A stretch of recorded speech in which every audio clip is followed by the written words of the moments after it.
Good evening and salutations, my Jake fans. Geo. Geo is just like staring into space, and Jocelyn's like, hey, listen, some people been sent to ask them for towels or something or whatever, right?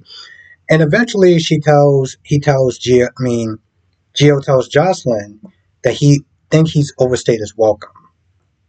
Now, this is from what happened yesterday when Lois is like, hey, listen, I have a great opportunity for you to sit there and play music and Broadway. And he takes that as in she's trying to bribe him, back to Bensonhurst pretty much. And I'm like, that doesn't really make a lot of sense, right? At some point, he did sit there and say, either in this episode or another episode, that, yes, you always sit there singing my praises. You have a history with this woman of always sit there looking out for you, really supporting you, right? So, how did you get from that to one conversation when she's like, hey, listen, I have this opportunity for you to play in Broadway, as in you overstayed your welcome?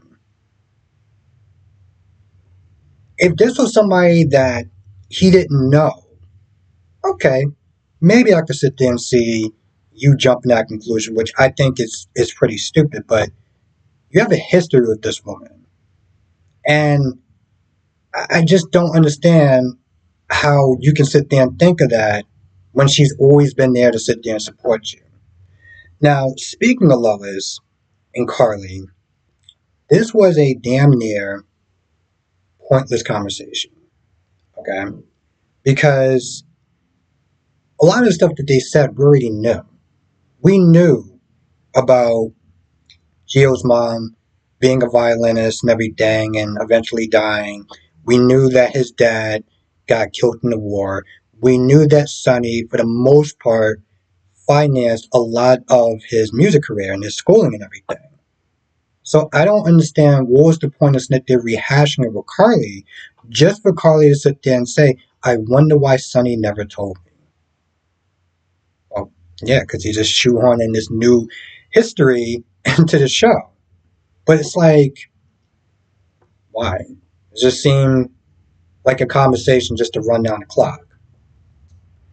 Now, this conversation with Valentin and Anna, on the surface, I know a lot of people like Valentin and Anna and everything, and so they probably really enjoyed this conversation. But because my brain just always goes to this very logical place in a show that's built with fantasy, sometimes it's just kind of hard for me to sit there and wrap my head around scenes like this. Scenes like Anna, I get that there was a point that you got stuck when Valentine kept asking you, go away with me, we love each other, and this, that, and the third. But some of the things that she was sitting there asking, how long was you involved with Pikeman?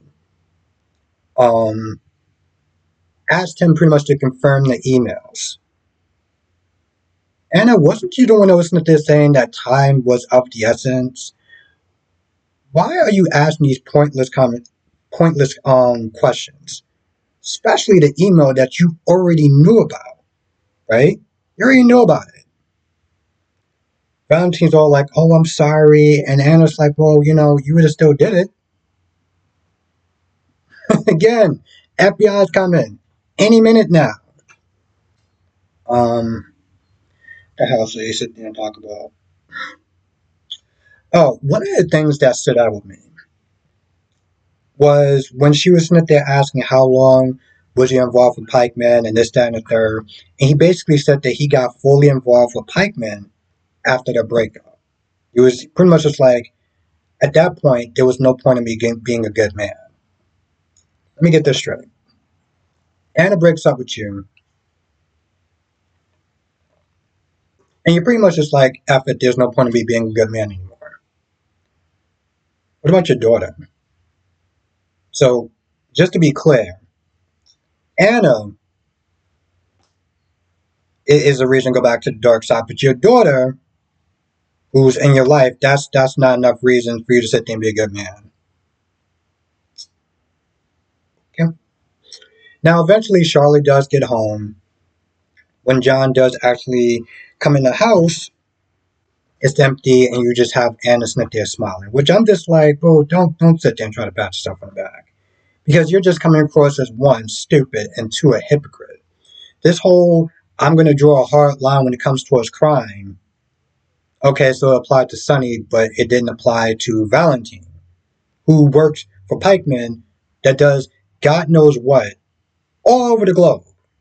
Now she wants to sit there and say, "Well, I did it for I did it for Charlotte." So those tears in your eyes and the fact that if it wasn't for your family still being kind of around and everything like that, you would have went with him. That really kind of puts a BS mark on I'm only doing this for Charlotte. Now Jason is sitting there talking to John, and John wants information on Sonny. Because Jason is like, that wasn't part of the deal. They talk about Ava and everything, and how Sonny destroys lives and everything. And he's like, after everything that Sonny has done to you, I don't understand why are you still so loyal to him. It's one of Jason's fatal flaws because Sonny has never really given him the same level of respect and loyalty that Jason's gave. And seeing how when he came back, he treated him like dirt. Again, why are you protecting this guy for? Now, eventually, he does want to give him a satellite phone. After a couple of hours, he said that he had it, and then he goes to Carly after talking to Jill and saying, "Hey, listen, if he holds up his end of the bargain, we're in the clear. Why do you think that you're going to be in the clear for? You literally just told him that you waited a couple hours before you actually even gave it to him. The first thing he's going to sit there and think is, you reneged on that deal. You could have tipped him off. Nah, bro, you ain't going free. Carly ain't going free. Y'all both going to jail."